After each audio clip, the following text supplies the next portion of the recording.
One of the most sacred experiences that happened to me on my mission was in my first area, and I was with my trainer, Sister Gonzalez, and we were tracting in the snow. It was so cold.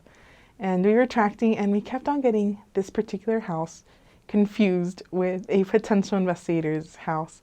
And the first time we ever knocked on that door, she yelled at us, and she wanted nothing to do with us, and we apologized for disturbing her, and we just kept tracting and knocking on other doors. And then a few days later, we got her house confused again, and we knocked on her house again, and she was mad again. And same thing, she yelled at us. She yelled at us for disturbing her peace, and so we said sorry, and we kept on going.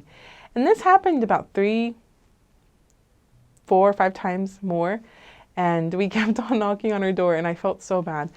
And she kept on yelling at us every single time. I don't know why we didn't write her address down, but she was not interested in the gospel at all. And about a month and a half went by, and we were at church, and we were just saying goodbye to the members after sacrament meeting, and we were just standing there in the entrance to the chapel, and all of a sudden I see someone out of the corner of my eye looking at me, and I turn around and I say hello, and I go back to what I was doing, and this woman just comes up to me and she says, "You know, you're always at my house, and you've always knocked on my door, and I've hated every time you knock on my door, but I was praying, and I had a feeling that I really had to listen to you girls, and you stopped coming by my house, so I decided to come here because I'm pretty sure I would find you at church on Sunday."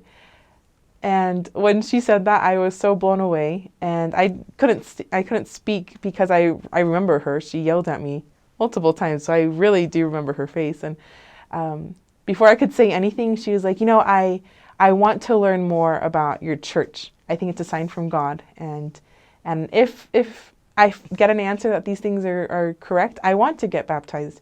Will you please teach me?" And I just stood there, and I was numb because I was so excited. And we did teach her. We went to her house that very evening, and we taught her and her 2 boys and her little girl.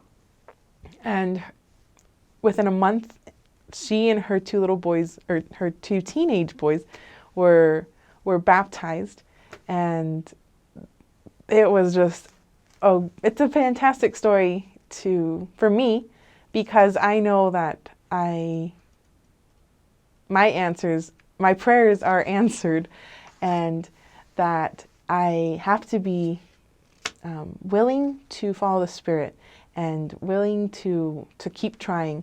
I still kind of regret not ever going back to her house, maybe for like the 4th time, because she did say she was waiting for us at her house, and that we stopped coming by. But never give up is what I learned from that story, is to be persistent, and to never judge a book by its cover, as cheesy as that might sound. You never know when the Lord will soften people's hearts. As soon as we started teaching this sister, I could just feel that Heavenly Father was so happy that we were finally in her house teaching her and her children. It's just great. Just never give up, and